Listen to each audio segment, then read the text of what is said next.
Hello, everyone, and welcome to the November 11th Decaturish Twitch show. I am editor and publisher Dan Wisenhunt. It is Veterans Day. We wanted to say thank you to all of the veterans who served, including a couple of Decaturish contributors who served as well. So thank you for your service. Our guests today are comedians Mark Kendall and Bill Worley. How are you two gentlemen this evening? Excellent. Excellent. Thanks, Dan. Thanks for having a happy Veterans Day. Yeah, indeed. Mark, how are you this evening, sir? Oh, good. Thank you. Thanks for having us. This is really nice. Well, thank you for joining us. And I wanted to say, if you haven't looked up Mark Kendall and his videos on YouTube, you need to, because these are people who should be famous on the internet right now, who are not currently famous on the internet. And I don't know if they're going to get famous on the internet by watching this particular internet show, but hopefully through the mass effect of promotion in multiple venues, you will get to see the work of these really extraordinarily funny gentlemen. So I wanted to start with the video that made me reach out to Mark. And can you set this one up for us? So the video is about the MARTA expansion, but I'll let you. I don't want to spoil too much, but tell us a little bit about this video and how it came to be. Sure. So Bill and I, we've done a couple videos about MARTA and its expansion into the suburbs. And, Georgia's had a tough time with expanding MARTA to certain suburbs. And a lot of times the, argument that's used for not expanding public transportation, further outside of the city is that they don't want crime from the city to Right. come with the trains out to, these other neighborhoods, which is, when you think about it for more than 5 seconds, is pretty ridiculous. So we did a couple sketches playing with that idea. Okay, and so here's the video. So take a look, everybody. All right, y'all have a seat. Now, in a crazy turn of events, they have decided to build MARTA trains straight to Cobb County. So you know what this means. We are finally taking black crime to Cobb County. This is something we have always wanted to do, but it's only possible now that we have trains. Many a night I've sat up and I've been like, I wish I could rob Cobb County tonight, but all I have is my Escalade. So, tonight, we're gonna go over the plan for our first robbery. We're all gonna meet tomorrow morning at 5 Points MARTA Station at 8 a.m. What is it, Ricky? Well, can we stop the Five Guys before we... Five Guys doesn't even open until 11 a.m., Ricky. Oh, my bad. I don't have a watch on. Now, we're gonna start at 5 Points MARTA Station. Everyone is buying their own Breeze cars this time, goddammit. All right? Ricky, you're bringing the guns. Leon, you're bringing the knives. And then Ronnie, you're gonna bring the universal charger. Just make sure that all of our electronic accessories stay charged. We appreciate what you do. We're gonna hop on the Gold Line northbound, headed towards Doraville Station. At around 8:20 a.m., just to throw them off the track, we're gonna switch over to the Red Line. And we're just gonna be switching back and forth. Back and forth. Now, if everything goes according to plan, we should be at the new Cobb County MARTA station by 8:40 a.m. Now, after the train ride, we're gonna have to hop on the 10 bus. What is it this time, Ricky? Well, if we can't go to Five Guys, what about McDonald's? They got deals right now. Ricky, McDonald's, generally speaking, is a drive-through. The purpose of this is that we're using public transportation. So I guess what you would have to do is instill a democracy within the MARTA bus and have everyone vote to go to the McDonald's drive-through. Oh, my bad. I get saying? you. Yeah, I get you. The 10 bus is gonna take us all the way to Fair Oaks. After our bus ride, it's just a short 6-mile walk to the house that we wanna rob. That's easy. Now, once we're inside the house, we only have time to go after the good stuff, all right? I'm talking about Xbox controllers and pianos. But if we have extra time, we're gonna mess around in their house, all right? So we're gonna go into their refrigerator, take all their Chobani yogurt, right? We're gonna go upstairs, ride their Peloton bike. We're gonna log on to their Netflix account and watch the Netflix original movie, The Princess Switch, starring Vanessa Hudgens of High School Musical fame, in which Vanessa Hudgens of High School Musical fame plays two identical strangers, which is a stretch given her acting ability. Ain't trying to throw no shade at Vanessa Hudgens. I'm just stating the facts. Anyway, in this movie, Vanessa Hudgens plays two identical strangers, and both identical strangers have the same hand tattoo, yet is never addressed in the plot, and it really gets in your head. Anyway, back to robbing this piano. All right, we're gonna take all the stuff and we're gonna go 6 miles back to the bus stop. What is it, Ricky? How about I order Five Guys on Grubhub? What? We don't want to give away our location on a GPS. Now, we know this, people. We have got to make that bus stop at 11 a.m. sharp. Because if we miss that bus, we're going to have to wait for the next 2 weeks until the next one shows up. And we all know Chobani yogurt cannot survive 2 weeks of direct sunlight. Now, once we get back to the new Cobb County MARTA station, that's when things get dangerous. You're going to be a black man riding the MARTA train holding a piano. So be prepared for someone to walk up to you and ask you, "Excuse me, sir, are you Stevie Wonder?" And the answer is always yes. It's here. You ordered Five Guys, Ricky? Uh-huh. Come on, man. I got you something too.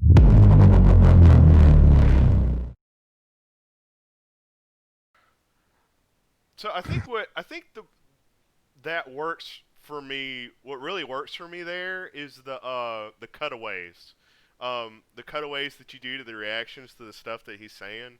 That's what just makes it.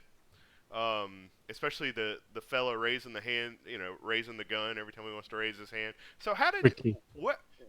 Tell me how you came up with the concept for this. I mean, obviously, there's that race baiting attack every time that somebody wants to expand MARTA about crime, but the premise, like, talk to me about the premise. How did you come up with that specific premise?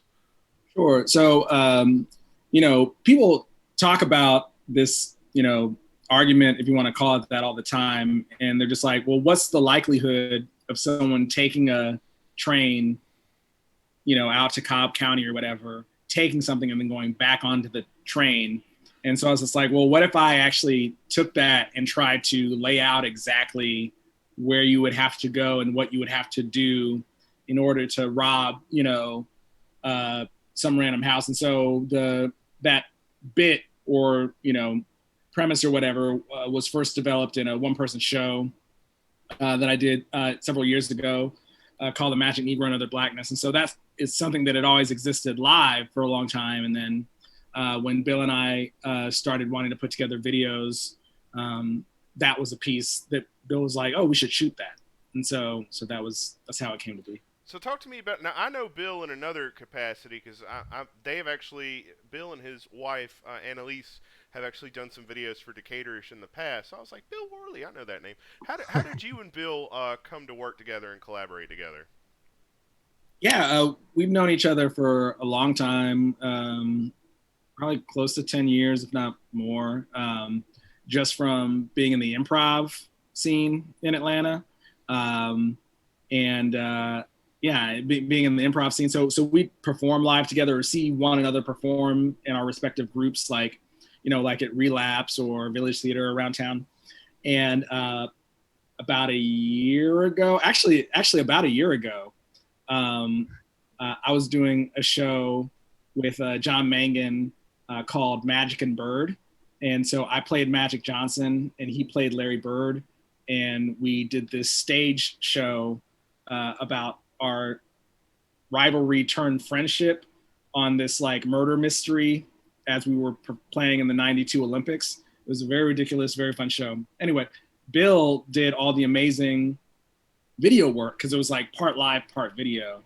And he shot everything, you know what I'm saying? Like blocked everything out. And it was such a great experience working with him in that capacity. So I think that's kind of how it transitioned from like stage stuff to video stuff. Unless I'm forgetting something, but I think that's pretty much it, Bill. I think so. That's not at all how it happened. No, is that not? Yeah, it's just fact check. Oh yeah. It's Mark, as you have seen, Dan is just so funny, and this sketch is so brilliant. I'm just glad that in the MARTA sketch that you just showed, I'm glad that we were able to do it justice, and we had obviously a lot of really talented actors and people behind the scenes that helped bring that particular sketch to life, which we shot like right before COVID hit, which is the reason everyone's so close together. We didn't release it till afterwards because COVID, and we were like, well, no one's talking about anything but that. But yeah, we were not being unsafe. It was before that happened. Yeah, I don't even ask that question anymore. I'm like, we've all collectively decided to phone this shit in with COVID, so the lick doorknobs, don't wear masks, don't, whatever, we'll figure it out. So how are you keeping this thing going? Because I mean, obviously you're both involved in comedy. Obviously, there's not a whole lot of comedy happening in live venues. So do you foresee this becoming like your permanent outlet, or is this just what you're doing to get by? Is it enough to make up for what you've lost with the thrill of live performance? Because there is just, it's magic, when you're performing live on stage in front of people. You just can't get that energy from anyone else, right? Does anybody want to tackle that? I mean, maybe I'm just talking about how magic it is, but Oh, Bill, yeah, go ahead. Yeah. I agree. I think, initially when Mark and I talked about trying to do a sketch a month, one of the reasons, as Mark said, he had his show. And so he was able to kind of hone some of these sketches that we've shot based on an audience's reaction. And even when we were working on Magic and Bird with the super talented John Mangan, as they were performing that show, it was really fun for me to be able to see how the audience reacted to the sketches we were doing and then adjust and kind of, since, hey, we're doing this again in the next week. So it is hard. It's hard because some of the material we're doing now is material. We've gotten to the point where we're doing some things that, it's just me and Mark, and we have there's such an amazing improv community and comedian community that we'll show it to some of our friends that we trust and, get their feedback. But at the end of the day, I think it's got to make us laugh, and we got to smile. And a lot of times, sometimes we leave things into some of these sketches that are pretty zany. And it's just, at the end of the day, it might be me and Mark going like, does that fit? It makes us laugh. So yes. Yeah, you have to make yourself laugh first. I mean, I think that's critical, and if you're going to attempt any kind of humor. What do you prefer in terms of performance? Do you prefer sketch comedy, or do you prefer the improv style of comedy? Mark, I'll let you go on that one. I mean, I think I've always preferred sketch over improv, but Atlanta doesn't really have like a sketch comedy scene in the same way that it has an improv scene, so it's like if you want to do sketch in Atlanta, you almost kind of have to also do improv because they're kind of the same thing, so for the most part, any place that's putting up sketch is probably an improv venue or you know what I mean. So but I think so I think that's kind of what I'd say. That being said, I mean, improv is also a lot of fun. I just wonder about the format. So I watched Saturday Night Live on, Saturday, obviously, after the election, because I wanted to see Dave Chappelle, and I wanted to see them make fun of the election results. And the intro was funny, and, Dave Chappelle's set's always funny, but the sketches just felt so stale, and it was really, I'm like, these are some of the funniest people in the world. Like, is it them? Is it the writing that's failed them, or is the format itself just kind of dated? And I wonder if you think sketch comedy is sort of a dated format and harder to work with. I just was curious to hear your thoughts on that. Bearing in mind that what you're doing is really funny. Like, I laugh my ass off when I watch your videos, and I'm like, why can't SNL be this funny? I mean, it just doesn't make sense to me. Well, I mean, I think SNL sort of like its own unique thing. I think Bill and I talk about like the sketches, out there in the world that we like or don't like as much. I think me personally, like when I watch an episode of SNL, I always kind of keep in mind, like, they really make a full show over the course of 4 days, and that's so difficult. Whereas like, Bill and I have had like 2-minute sketches that we've spent months on, and they are putting together, I don't know, like an hour and a half of content, you know what I mean? Like in a really tight window, and, they have to address some things that just happened, so like Chappelle is talking about an election that's still going on and, is expected to be like up to date and also has processed it. So, the because it's a live show and because it's every week like that, I think that they're operating on like a much higher degree of difficulty, you know? Because I mean, if you look at the individual writers and performers that they have on that show year in and year out, they're, you know, they're the most talented in the world. I just think it's more so the, like that format is maybe a little bit tougher. Yeah, they're pressed for time. Yeah, whereas like, you know, you can see someone else that maybe has like an extra week to think about something and tape something. You know, live is so much different than like, all right, let's get another take and pick the best one, you know. So that's kind of what I think. So I almost kind of like grade SNL on a different scale than kind of everything else that's out there. You know, I feel like SNL's almost like something in between live performance and like tape sketch, but that's just my personal opinion. Yeah, what about you, Bill? Completely disagree. No, it is hard. Like live performance is really hard. And I've done some live sketch shows, you know, and I don't envy that process. And I know those people stay up for, you know, they have a lot of, sometimes they don't sleep. And to Mark's point, we're able to hone, and I'm able to trim and edit, and I can retime jokes and all that kind of stuff. I think SNL is tough because too, you know, they're also, you know, they're on NBC. You can't, and I know a lot of those comedians have a edge to them, but they aren't necessarily able to pull all the way out on network television. You know, so there's all kinds of limitations. You know, I do enjoy it. I think I tend to lean towards some of the more alt comedy stuff anyway as an influence versus SNL, which I mean, I love SNL. I grew up watching like the old tapes with my dad, like, you know, the John Belushi years and Bill Murray and all that stuff.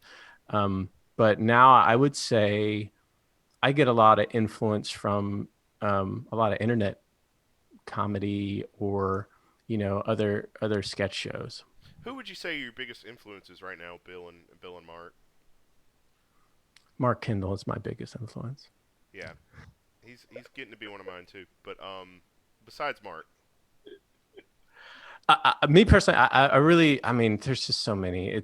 I love the Whitest Kids You Know as a group that I've always really liked, and I had the opportunity to see them live at, I think it was an Atlanta Film Fest at the Plaza Theater years ago, and I was so amazed by how they were able to take these film sketches and pull them off live. It still blows my mind. They literally had people in the audience charging against each other in a fake schoolyard scene, and they're like, please don't sue us. They broke several chairs in the theater by accident, I think.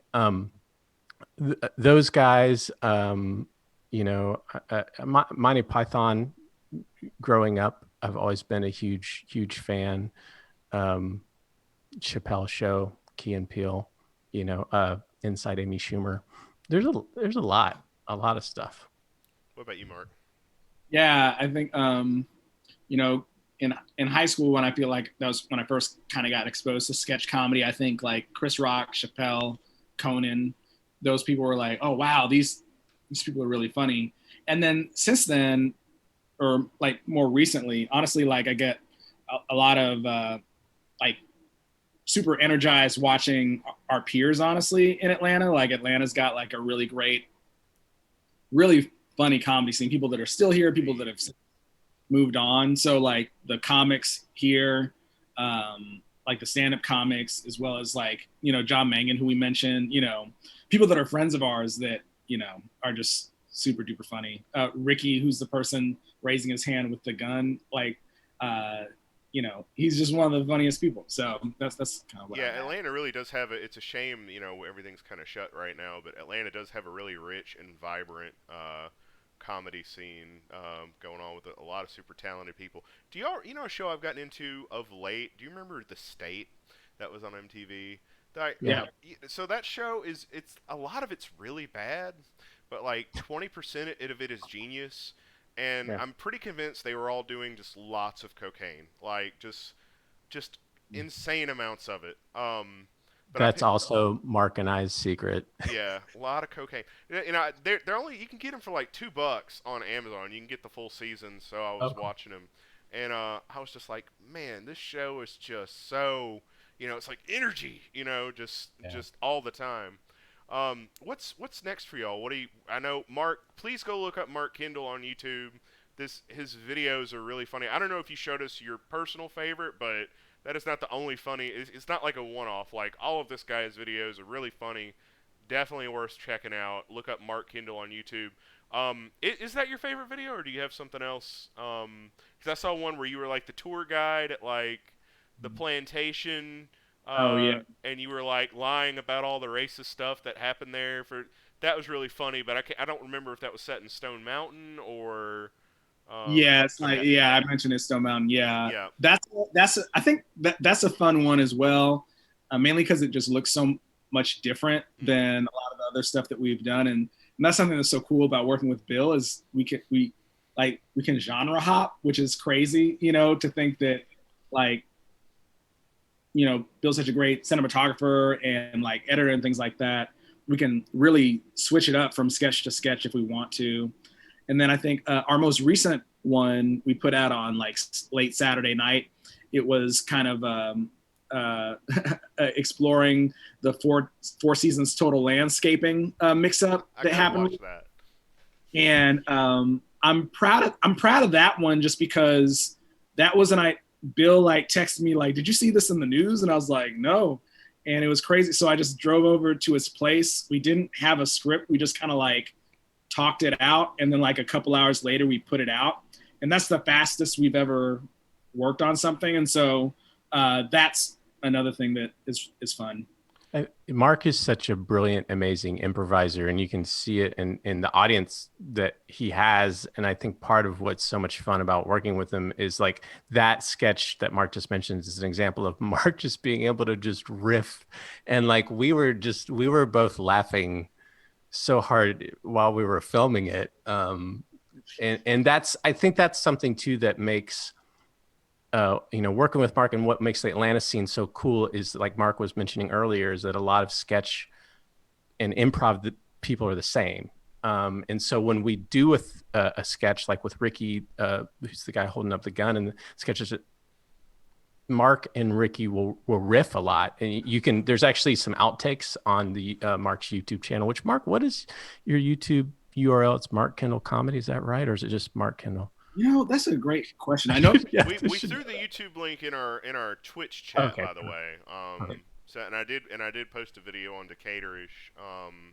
But yeah, I just Googled Mark Kendall Atlanta or Mark Kendall, and it's a treasure trove. I mean, it's all really funny stuff. And I'm watching it, I'm going, the world needs to know about this. These people are hilarious.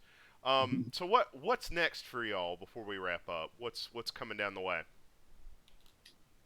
Yeah, I think we're looking to try to put out more videos, trying to consistently put stuff out. I think we also are challenging ourselves to like continue to try to put out different types of sketches. So like we have a couple that we already have shot that we haven't put out yet, but they got a very different feel from what we've done before. And I think that keeps it interesting for Bill and myself. And then other than that, we're just kind of trying to brainstorm like other projects that we could do. So looking beyond just online videos, like what other types of content can we put out there? So we've talked to a couple networks around town and different places as well. And that's going well. So we're definitely trying to think about, what is that next step? We would love to do a show. We'd love to do something consistently. So we have ideas and have been pitching things there. So we're definitely thinking about how we can take this beyond, the comedy that we're just putting on the internet to something further. But for right now, we're having so much fun. We're not going to stop doing what we're doing. And to what Mark's, I think we have maybe 4 or 5 sketches in the can already ready to go, but we're trying to, which is a credit to Mark's genius, is space them out. We kind of dumped a bunch all at once, but we're trying to provide people. So if you follow Mark Kendall on YouTube or Instagram, all that stuff, know that you're going to get a consistent amount of sketches there. And like Mark said, we've really been challenging ourselves to make them all pretty different, which is just fun. That's It's a lot of exciting to fun. hear that there are more sketches on the way. Because I see the notification. I'm like, ooh, I need to check out the one from Four Seasons Landscaping one. That's hilarious as well, I bet. Wanted to let y'all know, I would love for your feedback. We're going to be doing Talking Ish on Friday. Another friend of mine who's in the comedy scene, Jim Hodgson with Scene Shop, is going to be, he's doing like a news format show based on the content of Decaturish, which is flattering. But he's going to do that Friday at 6. We're going to do that like once a month. So I'd really love to hear your opinions about it. So if you want to shoot me a text or something. And I hope if you get some new stuff out that you want to talk about, that you'll come back and join us again. We'd love to have you again. Definitely enjoy having shows that aren't about elections drama for once. That's always nice. But Mark Kendall and Bill Worley, everybody, thank you so much. We will be back with Talking Ish on Friday at 6. And next Wednesday, we will have a Twitch show about something, possibly the election. I don't know. We're always figuring this stuff out. So thank you for joining us today. Give us a follow if you have not already done so. And we are going to see y'all Friday at 6 o'clock. Have a good one, everybody.